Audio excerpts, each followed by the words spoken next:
Dr. Sebi. Yo, Dunny. How you doing? I'm well. Yeah? Yeah. How's life been going for you? It's been all right. These, we're in the new year. New year, new Cody? Yeah. NYNC. How about you? New year, new Dan? Yeah, always, all the time. You're not letting go of that regress to impress, though. No, that we're bringing that from the past into the present. Okay. I'm planning to take that into the future. Oh, Yeah. So the way you're new is that you're amplifying your regression. Yeah. For more impression. That's right. More impression. Yeah. And unto thee, a suppressed to success? Always. All the time, every time. Dude, I've taken note, my friend. I've noticed my email inbox just skyrocketing. The amount of emails pouring into my inbox. Getting that work done. I believe it, man. I've been really impressed. I see that you're putting on an early pressure for Partner of the Year. Partner of the Year. The potty. Trying to throw my hat in the ring, you know? You are, dude. You're the early front runner, that's for sure. Good luck, man. Yeah. Keep it up. So it's just you and I today. Yeah, dude. Much to the chagrin of our listeners. Much to the chagrin of our listeners. What do we got on the docket? Yo, I'm looking forward to this one. We're jumping into a series on cognitive biases. And then today we're going to cover the fundamental attribution error more in detail. FAE. FAE, the FAE. And I thought it'd be good to maybe just start with outlining the cognitive bias series. Yeah. Tell us more. Defining what is a cognitive bias. And then we'll kind of jump into the FAE if that sounds good. Yeah. Inquiring minds want to know. Yeah, for sure. Well, I thought this would be fun too, just to understand cognitive biases, right? A lot of what underpins our perception of the world, understanding maybe things that motivate our own behaviors, the behaviors of others, and then help us maybe create a framework for practicing bringing attention to those areas of limitation when making decisions or something to that effect. Sounds good. Yeah. So are you telling me that my the conclusions I make from moment to moment in my snap judgments, there may be bias in those? There could be. It could be. Yeah. I mean, for everyone else. I was going to say for the 5, probably not. For the Enneagram 1 through 4 and 6 through 9, yes. Yeah, absolutely. Yeah. For sure. I'm excited for this. Yeah, I think it'll be a good time. We'll we'll outline some different biases that we'll cover. But just starting with a basic definition of what is a cognitive bias. Just think of they are common systematic human errors in judgment and decision-making that can be caused by motivational factors, adaptations to an environment, and or other cognitive limitations. Yeah. And so they can exist in these different categories. And I thought it'd be fun to pick a different error or bias that relates to these different categories. So we'll cover one related to decision-making and behavior, social bias, memory and perception bias, information processing, prediction bias, and then other various biases. And you mentioned today we're starting out with the fundamental attribution error, FAE. Yeah, let's jump in with the FAE. So, yeah, what do you got, man? You think of a time maybe where you dip into this? This is a tough one because most of my conclusions are accurate. I can think of an accurate conclusion and assumption I make about you. Yeah. And then we could parse out how that may relate to others. Okay, I see what you're saying. Be falling into an error. Okay, cool. Yeah, so making an accurate error. Okay. Yeah. I'm with you. Well, just this is off the cuff, off the dome, off the top. Straight off the noggin. Yeah. But I think about what happens if I have a scheduled meeting time with Cody Bayless. Okay. Yeah. And what time we schedule that for, and what time Cody shows up at that said meeting. Okay. So you have an idea of when this is when the meeting's supposed to start, and then this is the time when Cody arrives? Let's say, for example, you and I have a podcast recording set up at 10 a.m. Yeah. Right? Okay. Yeah, like on Thursdays usually. Like on a Thursday, a random Thursday at like a 10-ish. Okay. But the ish wasn't part of it. 10 Thursday podcast, Cody, Dan. Gotcha. Those details been outlined, written, spoken. It's in the calendar. Yeah, it even says 10. Okay. Yeah. Let's say you blow in, and this is obviously just a hypothetical example. Let's say you blow in at 10:15, 10:20, 10:30. Yeah. Yeah. So at that point, that's where I make an assumption about reasons that you are there later than the time previously stated that you were going to be there. Okay. So Cody blows in 10:20. This is where other people may make errors, but for me, Accurate. Yeah, you just see it as it is. Okay. Conclusions. Oh, this is fun, man. Yeah, take me through this this mental process. Like you want to hear some of the reasons I assume. Yeah. I want to hear these attributions. Okay. Yeah. Well, like one thought may be, Cody just spoke to every individual that he passed on the way in today, having a lengthy conversation and check-in with all of said individuals on his way here. Not a lot of how are yous as we pass each other. It's a lot of checking in. And it's like, how are you, but like real talk. No, really, how are you? Hey, brother. Yeah. How are you? With every single person. It could be that you took extra time to make your smoothie that morning. And so you had like several ingredients that you looked at in the fridge, and you took maybe, 10 or 15 minutes to select from those ingredients to be choosy about the smoothie that you had. Yeah, it's hard to make a decision. Yeah, it could be that you drove your girls to school, and you were just really pumped on the Lion King sing along that you were having, and so you and the girls didn't get out of the car for 20 minutes, and you probably had to go into the school and check them in because they were late for school. Sitting in the truck in the horseshoe drop-off lane, listening to Mufasa. Just screaming Mufasa at the top of your lungs. Yeah. Brother. Always wanted a brother. Yeah, man. There you go. See? Yeah. Could be that. It could be that you cognitively think that to arrive at a destination, a stated destination at a stated time, that you also leave whatever previous destination you're at the same time. Yeah. I've spoken about this. I still don't know how that works. If I got to be somewhere at 12, I just leave at 12. Okay, so that last one's where I'm accurate. Not an error. So the others maybe errors. It could be errors. Yeah. So is that like fundamental attribution error? It could be any of those things. Yeah, it would be something like Cody's always late. He's never, can't keep track of time and that sort of thing. Doesn't care about time. Yeah. He's real lazy. He's kind of self-absorbed. Yeah, lazy. Yeah. So at first when you say he's always late, I don't know. That's the part that doesn't feel like an error. That part feels accurate. Like labeling it as laziness. Yeah. Or that you don't care, or that you prioritize other interactions. Or Right. Yeah. Yeah, you'd be representing the error if you were to say that it's all personality traits in the situation and not being able to see that it's any of my situational sorts of things. Okay. Maybe the girls were sick that morning or something, or maybe we had to, the babysitter was late or something to that effect, right? Yeah.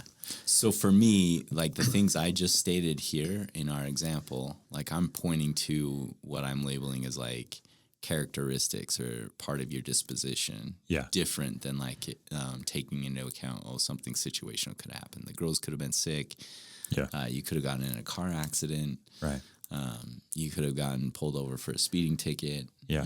One of those things. I wasn't going to touch my steering wheel until it was at least 60 degrees in the truck, something like that. Something to that effect. Flipping cold, man. Yeah. It has been cold. So all those things. Yeah, exactly. Just to define what is the fundamental attribution error, right, is it's a cognitive attribution bias where observers would underemphasize situational environmental factors for the behavior of a person while overemphasizing the dispositional and personality factors. Yeah. So those are the key components, is like you put the cause for the thing on the individual. Yeah. Ignorant to what could be environmental or situational factors. Yeah. So Cody's just super laissez-faire, doesn't really care, that kind of thing. The thing that is difficult in this situation is that there's a pretty long-standing pattern of this behavior. And so if this was a one-off situation, if we had never met, right, and if I was late to maybe a meeting or something like that, like, Cody just seems like he's the type who doesn't care. Yeah. That sort of thing. But you and me have had several scheduled meeting times. Yeah, this has been recurring for probably close to a decade. 41 years. 41 years. Ish. We'll call it ish. I don't want to, really pin it down. So then why does this even matter? Like, I would wonder to myself, well, what does it matter if I make an error on like my assumption for why Cody is late? Oh, for sure. Well, it really affects and influences our judgment of other people, which on an individual scale can affect how we relate to other people. And then on a large scale can really affect how we relate to and perceive large groups of people. So in a lot of ways, it can be the underpinnings for unhelpful stereotypes. Mm-hmm. So it can impact like a close interpersonal interaction, or it can lead to ideas like stereotyping or foster prejudices based on groups of people. Yeah, absolutely. Absolutely. And so maybe even like we're saying on an individual level, you could be carrying resentment toward the person for something that maybe happened, in a sort of way. But the thing that's underpinning that resentment is not an accurate appraisal of what happened. Yeah. Yeah. I'm excited to learn more how one appraisal then turns into broader appraisals, or even reasons why do we do this? Why would I automatically assume it's related to disposition rather than situation? Situational. Yeah. We'll get there. We'll start, I was thinking maybe we start with the psychological roots. I guess. Yeah, if we have to. Sure. We'll try and blow through this. Huh? Always a buzzkill. I know, man. You just want to jump to the understanding it all. I just want to talk about the person. I just want to understand all of it. All of it. Can we get to all of it before you get to the history? Just trying to download it all. Yeah, for sure. So this actually kind of goes back into the early 1900s, in the mid-1900s with a person whose name is Fritz Heider, and he developed what was referred to as attribution theory in 1958. And just to go through a little bit of his own experience, he was born in Austria in the late 1800s, in 1896. He suffered a really severe eye injury, which allowed for him to avoid the draft for World War I. And in that, I guess he took a huge interest in architecture. Oh, wow. Yeah. This is kind of interesting to me, is that he began studying architecture but lost an interest in it, and during that time developed an interest in philosophy and psychology. But his interest in architecture also influenced his interest in psychology. So he would talk a lot about like optical illusions and perception, visual perception. And he said, well, if we tend to do this visually, this must also occur socially. And so that informed his interest in studying psychology. Yeah, that's like transfer, like the concept of transfer in psychology of knowledge and learning. Yeah, so he took it from architecture and applied it to social experiences, social psychology, and that sort of thing. Yeah, he kind of bounced around Europe for a while, found himself in Massachusetts.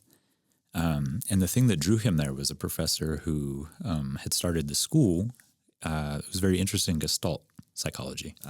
Yeah.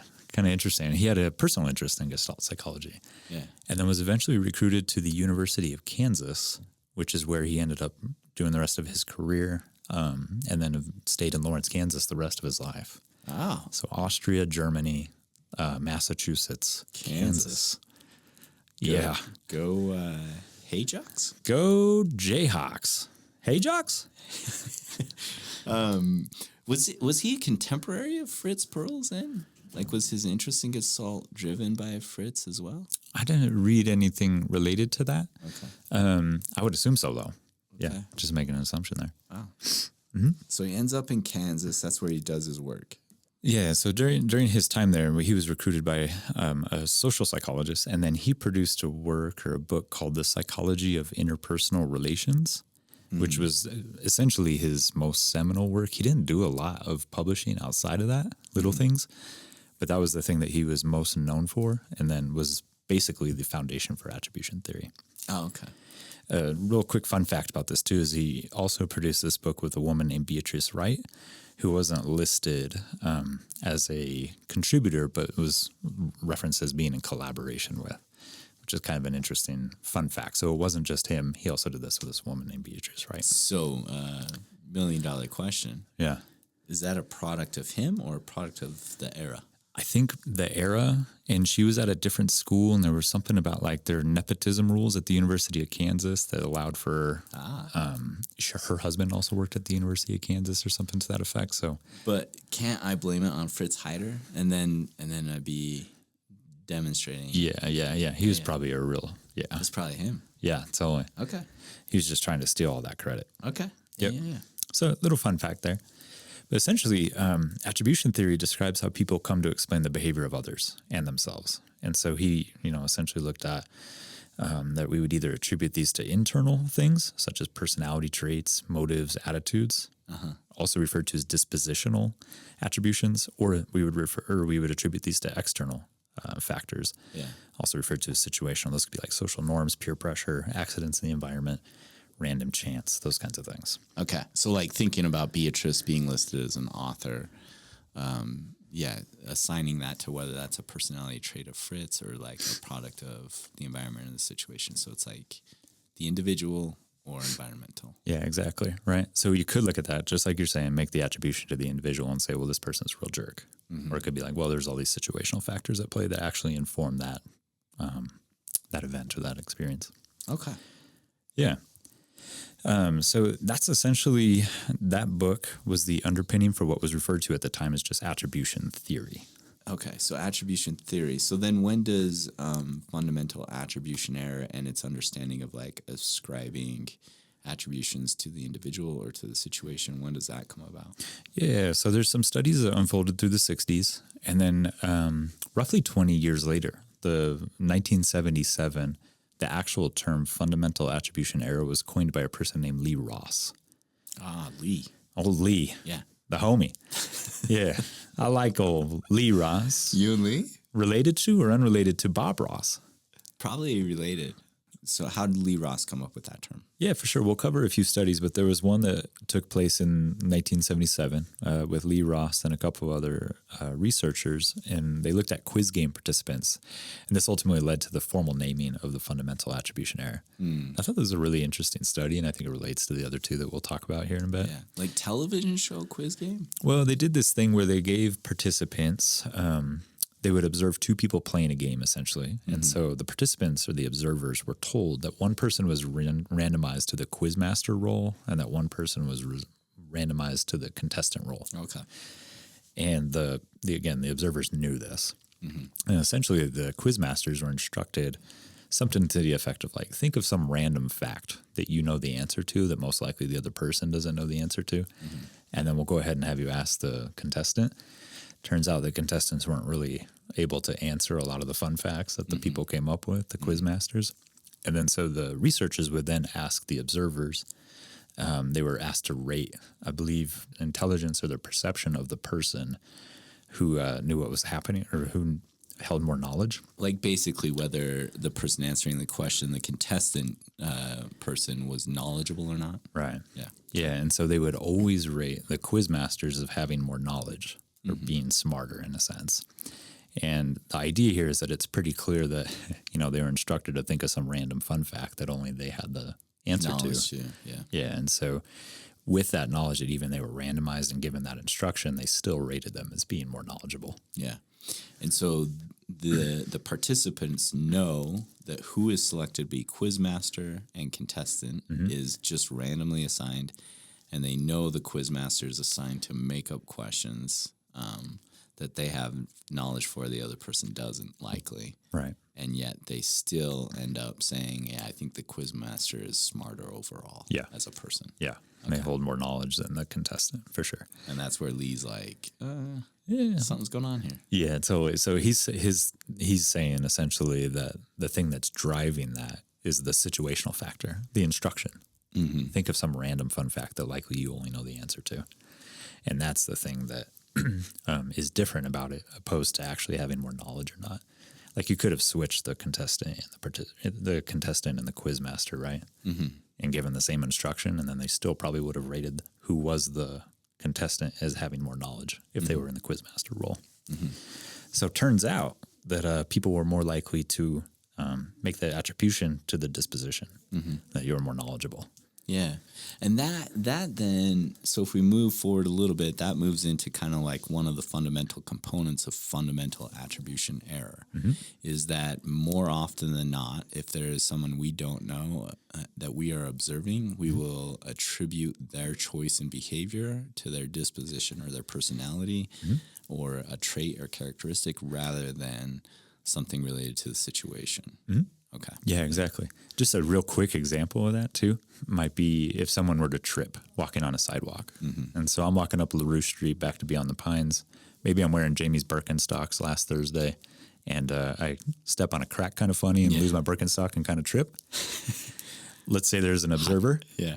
They might conclude that I'm a clumsy, person, I'm not paying attention, that sort of thing. Yeah. Really, I'm wearing this Birkenstock that's too small. It kind of fell off my foot in a way. Yeah. Yeah, and hit the crack on the sidewalk, and that was the thing that caused me to trip. Yeah. Yeah.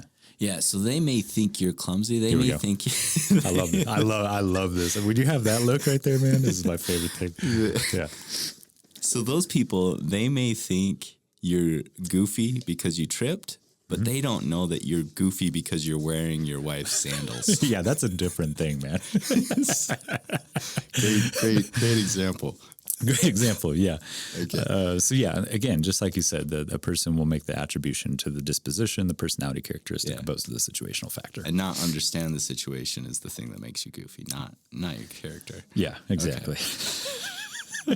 I don't think goofy's the word that we're working with here.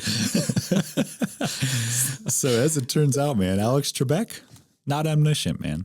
Yeah. Oh, it turns out he didn't know all those answers to Jeopardy. It turns out we could watch Jeopardy and think Trebek holds all knowledge. Got man. it all. Yeah, it turns out he was just the host, right? Not the case. So Lee then defines fundamental attribution error. So I do think it begs the question, like, why do our brains do this? Because this is an organic thing. This isn't like evidence of like one human being more developed than the other if they're less likely to do this. We actually all fall into this. Yeah. It's actually like a product of our brain functioning. Totally. Yeah, no one's really exempt from the fundamental attribution error. It kind of turns out that our brains use a ton of energy and are constantly looking for shortcuts. Yeah. And so this becomes making like a quick observation, taking in the information available from that observation and not offering further analysis is easier for the brain. It requires less energy for the brain. Yeah, exactly. So let's use me tripping on the sidewalk the other day wearing Jamie's Birkenstocks, right? Yeah. There's this other thing that's referred to as the actor-observer bias. Okay. And so just thinking being aware of versus unaware of all the situational factors. So in that situation where I trip on the sidewalk, I'm the actor, right? I hold the knowledge of myself walking up the sidewalk that there's a bump in the crack that makes one block higher than the other. I'm also wearing these Birkenstocks that don't fit. I hold all this knowledge. So I can trip and I can say, oh, that's because of this thing over here. But if there's the observer, they don't have all that knowledge. Yeah. And so they just might see me trip. And then the most easy conclusion to make is, I guess, clumsy. Yeah. Or So goofy. the actor or the individual involved in the situation will most often or always have more access to information that informs a current moment decision or behavior. Correct. Yeah. Okay. Yeah. And so it takes a lot of energy, or it takes more time for an observer to then take in all of those situational factors to try to understand that. Yeah. So then for our brains to save energy, this happens. So then all of us have to be aware that at times we make judgments or observations that can to us seem pretty conclusive and clear, and yet we're missing large swaths of information. Totally. Yeah. Okay. And just in an unaware way, saving energy or doing something that represents a shortcut that's quick and easy. Yeah. So then this reminds me of two seminal studies that relate to fundamental attribution error. Can you dip into some of those? Yeah. Do any of these go back to the 60s? There is one, 1967. Hey, come on, man. Yeah, Jones and Harris. Yeah. Jones and Harris. Yeah, they did a similar thing. They actually, so this is during, eras of the Cold War and things. They actually had observers know that there was going to be a speech they were handed, and the individual who wrote the speech was told to write either a pro-Fidel Castro speech or an against Fidel Castro speech. Okay. And so similar to what you're talking about with the quiz show, they were told literally these people were randomly assigned. This is not their opinion, but they were told to write an opinion that represented this. Okay. And they would read those.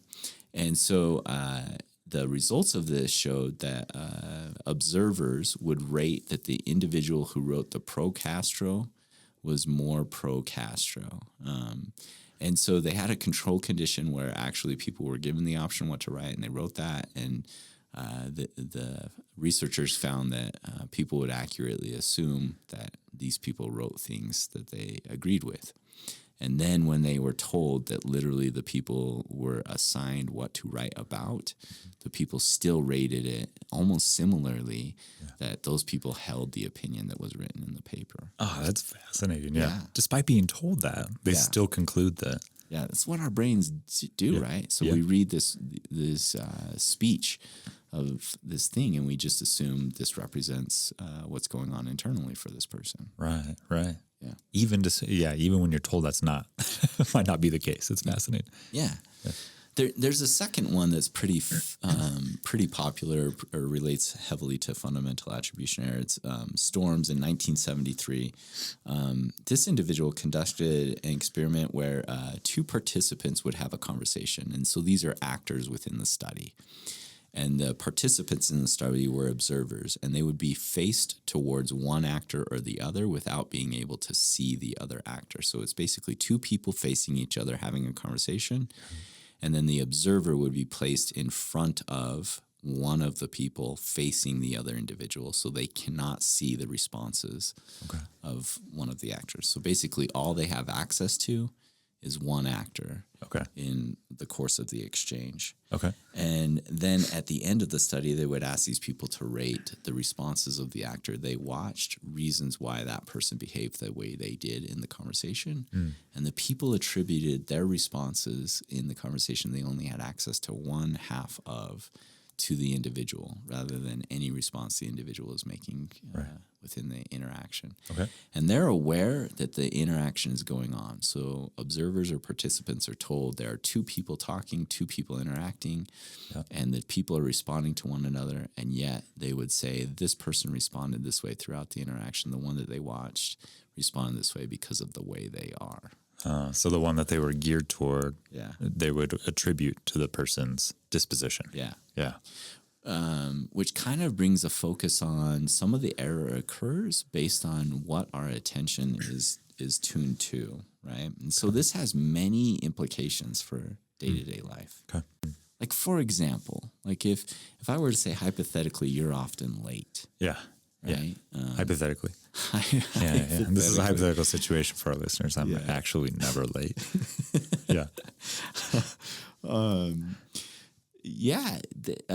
If I fall into fundamental attribution error, it may have an influence on how then I interact with you. Like if I don't take in other information, I may treat you poorly. Like if I assume that you were parked in the horseshoe of the drop-off area of your girls' school, just singing Mufasa at the top of your lungs with your girls, and yet you had gotten in an accident that morning, or your girls were sick, I may treat you curtly, or I may take offense to what I perceive to be a slight, and it may have an influence on that relationship or interaction. Oh, yeah, those assumptions can really hold how you feel toward a person, which can inform how you behave toward them, treat them, that sort of thing. Yeah, and so you could have this whole interaction with a person that's really maybe missing a lot of context of what's going on in their life. Yeah. And so you and I, we can joke about examples that relate to us, but this can happen more broadly. Early on in the episode, we talked about how this can be a correlate to or a factor informing prejudice or stereotyping. Yeah, for sure. Just like we're saying, on a large scale, this can inform prejudices and stereotypes of large groups of people, right? So making assumptions about people from different social, ethnic, or economic backgrounds without ever considering systemic or environmental factors. Man, there's so many examples. One that kind of comes up for me dates back to February 2020. Way back. About 5 years ago, man. Yeah. Remember those days? Oh, just the start of COVID. Early onset, like this is going to be a thing for a week or two. Yeah. You know what? That date, I was sick as a mug. I believe that when I was like as sick as I had ever been in my life was hold up February on your 20. Sofa. Yeah, right around that time, man. That's when we launched the first podcast. Yeah, almost 5 years ago. Yeah, it's bonkers. Anyway, do you remember the name Ahmaud Arbery? Oof, I do. Yeah, it's not a great situation, right? Yeah. So Ahmaud Arbery was a 25-year-old black man. He was running, I believe, going for a jog through a neighborhood. Yeah, he was just out jogging. He's out jogging. This is in Georgia. And was essentially chased down or followed by 3 white men in a truck who eventually ended up shooting him and killing him under the impression that he was robbing. And so, yeah, let's look at maybe some of the ways that the fundamental attribution error was present in this situation. Yeah. And so some of the other information that was came about in news stories is that these 3 men that chased him down, they had an idea that a robbery was going on because other robberies had occurred. And then likely they had made an assumption based on ethnicity. Yeah. And so they took those 2 pieces of evidence and made decisions that informed their behavior. Yeah. And different than like something that's joking between you and I. This has pretty significant consequences, and this is a pretty common phenomenon. Right. Yeah. Yeah. So the fundamental attribution error can have a significant impact, again, on relationships between people, and that it can perpetuate systemic environmental injustices and that sort of thing. Yeah. And again, this all stems from not one person being morally superior to another person. This is a shortcut all of our brains are pursuing in an effort to conserve energy. Right. The only difference is whether we work to challenge those assumptions at times or not. Right. So like another example is if like we have common experiences with people or with groups of people, that can inform the assumptions that we make. So like, for example, if you had like a corrections officer who is working with inmates on the day-to-day, if you were to ask that individual what are the reasons they committed the crimes that they did, they're more likely going to make assumptions or attribute the behavior of the crime to the nature or the characteristic of the individual. They won't take into account things like socioeconomic status, cultural influences, other impacts that may have informed the behavior of the individual. Right.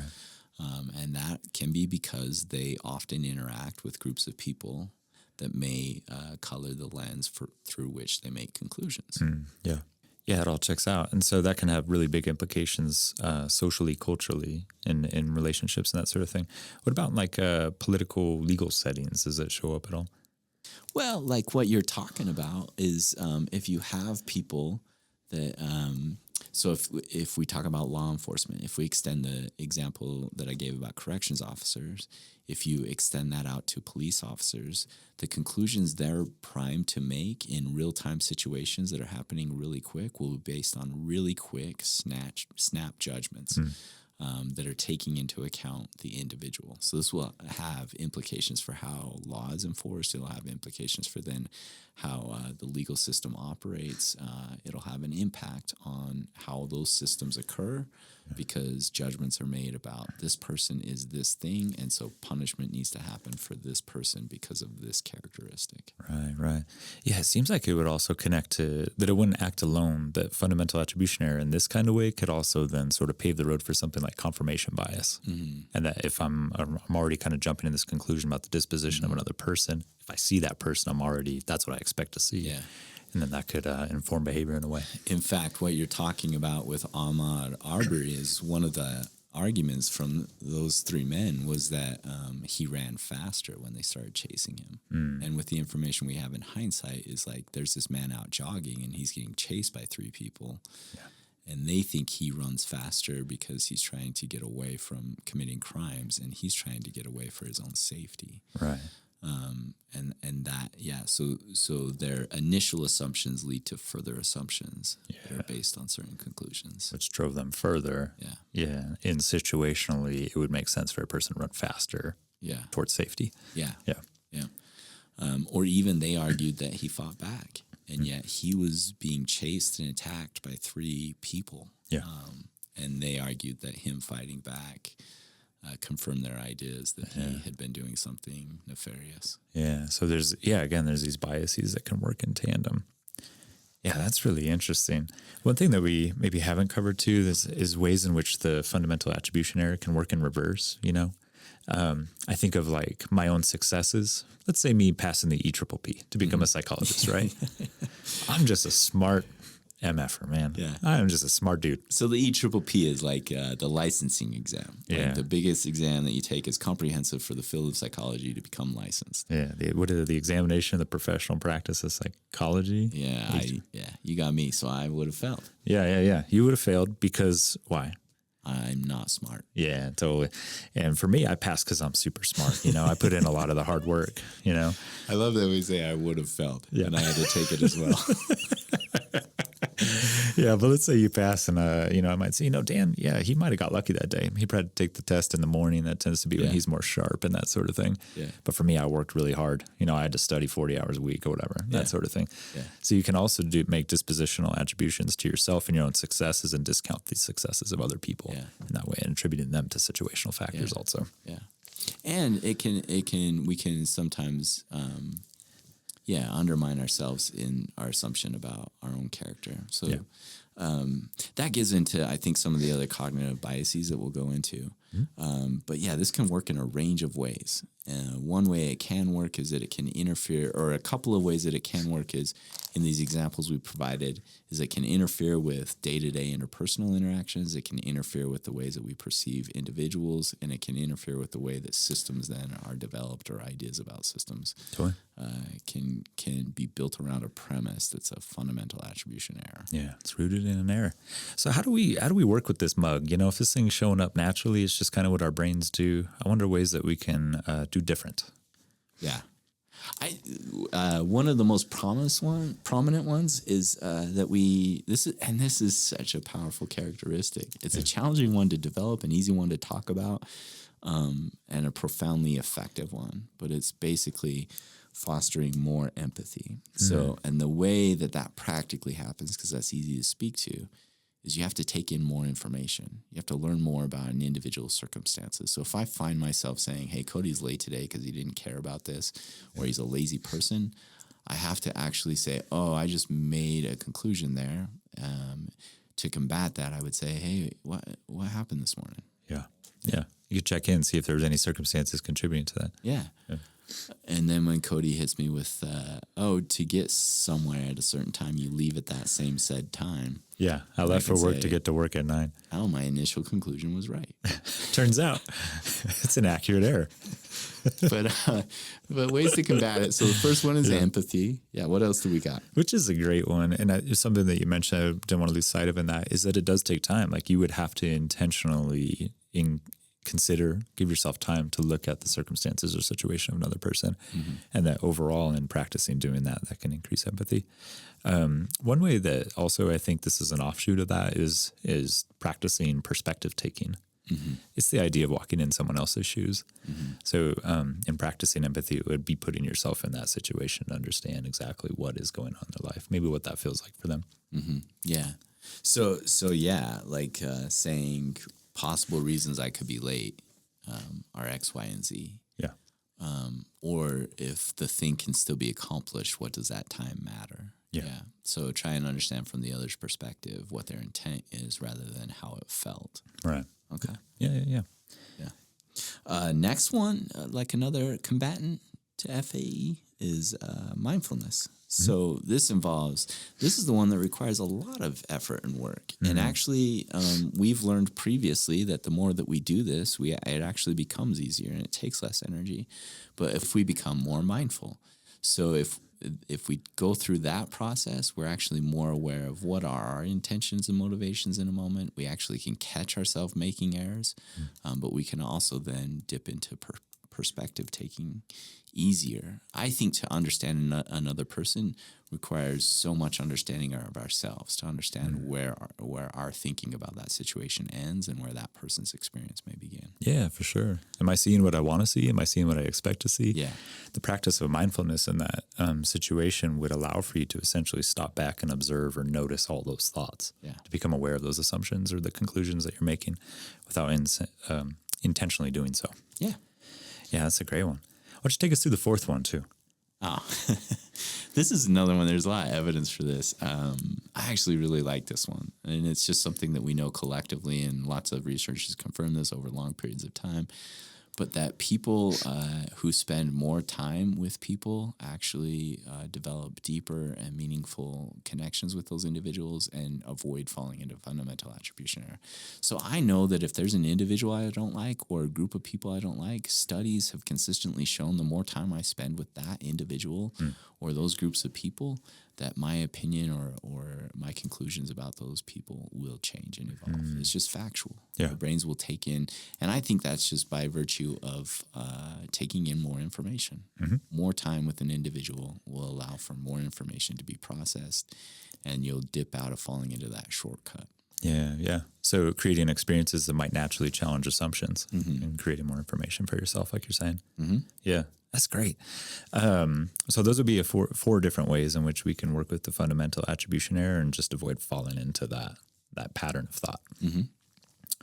One just quick little thing I think is worth mentioning too, from a cultural standpoint, is just paying attention to the influence of individualistic versus collectivistic cultures and ways in which they would influence how we also might attribute a person's behavior or motivations. And typically in individualistic cultures, we put more emphasis on the person themselves. Yeah. And so that might also influence how we see that person. Yeah. So that's particularly for Western European type cultures, this error may be more accessible. Yeah, we might dip into it a little bit more, whereas in collectivistic cultures would have a different framework for seeing that. Yeah.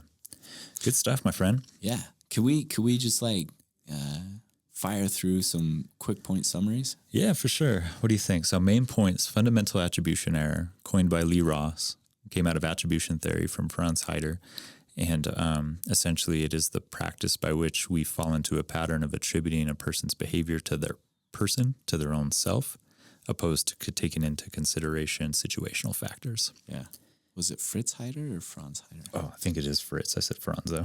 And then understanding fundamental attribution error and that it occurs because it's a biological shortcut to save energy, not being judgmental of ourselves when it occurs, and being more mindful and aware of when we may be falling into it. Yeah, for sure. And so by being more mindful, spending time with other people who are different than ourselves, practicing perspective taking, these are a few ways in which we can avoid falling into the fundamental attribution error, which can also then influence maybe how we experience relationships. All right. Feels like a strong start to the cognitive biases series. Yeah, we'll see which one comes up next. This will be fun, man. It's kind of fun looking at biases, and again, we all fall into them. Yeah. Even Enneagram 5s. I know it's hard to believe, but turns out. Well, why don't you take us out by shouting us out? No doubt. You can always find us on the interwebs, www.beyondflag.com, flag spelled FLG. And we're on the IG. You can also find us there at beyond_flag. You can check out our various other shows, which are Land Defenders. Yeah. Real hyped on that. Crossing the Chasm. This has been Quick and Nerdy and #BeyondFlag. Right. You can also find the historical series on the Build Up with Molly Seidel and Julia Hanlon on our platform. Thanks so much for tuning in. Take care. Lovies.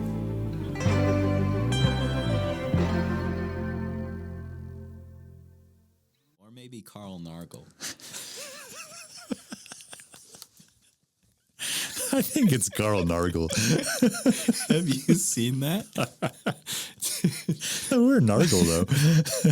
It's an Owen Wilson joke movie about Bob Ross. Oh, okay. Oh, no, I never seen that, dude. It's off the rails. I watched it with Owen the family, Wilson? Yeah. And at the end, everyone's like, that was weird. Oh, that's Bob Ross. So like Owen is Bob, and he has the fro, and he wears Levi's and a button with the nose and everything. Yeah, busted nose. And his name is Carl Nargle.